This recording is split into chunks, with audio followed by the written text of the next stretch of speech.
अपने आसपास कुछ ऐसी घटनाएं देखने को मिल जाती हैं जिन पे ज़्यादातर लोगों को विश्वास नहीं होता।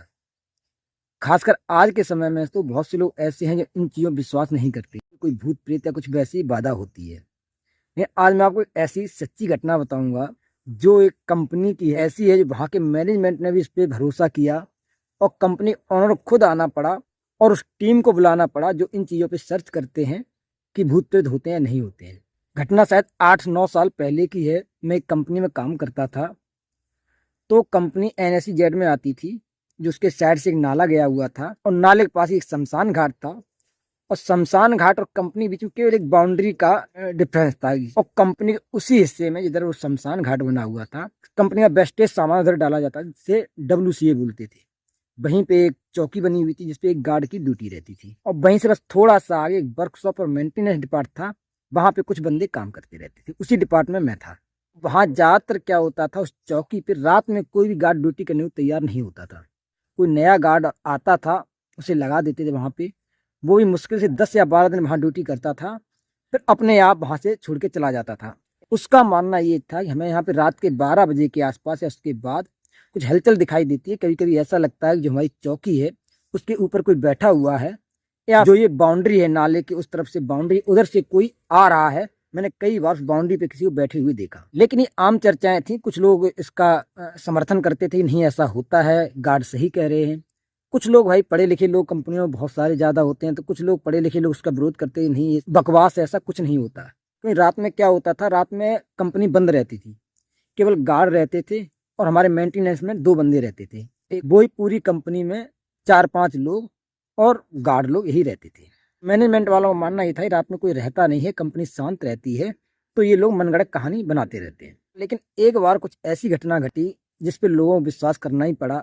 वहाँ के लोगों को, मैनेजमेंट को भी, कंपनी ऑनर को भी विश्वास करना पड़ा।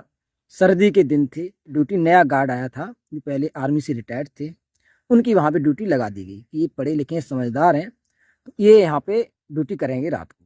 उस चौकी गार्ड की ड्यूटी वहीं थोड़ी दूर पर मेंटेनेंस डिपार्ट, वहाँ पे 2 बंदे। और रात में क्या होता है, काम वाम ज़्यादा होता नहीं, तो अपना वही हीटर लगा करके लोग हाथ पैर सेंकने लगते हैं। और जिस गार्ड की वहाँ फौजी की ड्यूटी थी, उससे नया आया था, उसे कुछ ही पता नहीं कि इस कंपनी में गार्ड नौकरी छोड़े गए, क्यों गए हैं, इसके बारे में उसे कुछ भी जानकारी नहीं थी। वो पहले दिन ही आया था। करीब रात के 12:45 बजे, 12:45 का समय रहा होगा, तभी जो मेंटेनेंस में 2 बंदे थे ना, एकदम से बहुत तेज चीखने की आवाज़ सुनाई दी कि बाहर से कोई एकदम से बहुत तेज चिल्लाया। दौड़ के गए तो उन्होंने देखा कि जहाँ पे वो चौकी बना रखी थी उससे करीब 10 मीटर दूरी पे वो गार्ड पड़ा हुआ है बेसुध। मेंटेनेंस के लोग 2 लोग थे, पहुंचे, उन्होंने देखा गार्ड बेसुध पड़ा हुआ है और पूरे हाथ पैरों का कंपन है, कोई आवाज़ मुंह से नहीं निकल रही उसके। तुरंत ही फ़ोन किया गया और गेटों के गार्डों को बुलाया गया, एम्बुलेंस बुलाई गई, तुरंत उसे हॉस्पिटल ले गए, वहाँ उसका इलाज चला। लेकिन इसके बाद कुछ ही बताने में सक्षम नहीं था। उससे कोई पूछता ही आपने वहाँ पे क्या देखा, क्या था, किस वजह से आपकी ऐसी हालत हुई, तो उसकी हालत और ज़्यादा खराब होने लगती है, कुछ बता नहीं पाता। डॉक्टरों ने कहा कि इससे उस बात का जिक्र ही मत करो। उसके बाद से वहाँ पे CCTV कैमरे लगा दिए गए। बताते हैं कैमरे में कुछ एक्टिविटी दिखाई दी, उसके बाद से मैनेजमेंट वाले सक्रिय हुए, बाहर से टीम बुलवाएगी जो इन चीज़ों पर सर्च करती है। इसके बाद से निर्णय ये लिया गया, वहाँ पे एक पूरी कंपनी के आसपास कुछ अपने विधि विधान से उन्होंने ज्योतिषियों और राय से एक तावे का तार कुछ सिद्ध करके बिछवाया पूरी कंपनी के आसपास, जिससे बताते हैं कि नेगेटिव एनर्जी है इसको क्रॉस नहीं करती। इसके बाद से बहुत सारे लोगों ने कंपनी छोड़ी, मैंने भी छोड़ दी और आज वो कंपनी बंद हो गई है। उधर से निकलता हूँ, उसमें ताला लगा हुआ दिखाई देता है। तो बहुत से लोग कहते हैं ये सब कुछ नहीं होता, ये सब बकवास होती है, केवल वहम होता है, मन का डर होता है। लेकिन कभी कभी ऐसी घटनाएं देखने को मिलती हैं। कुछ तो है इस यूनिवर्स में जो हम लोगों की समझ से परे है।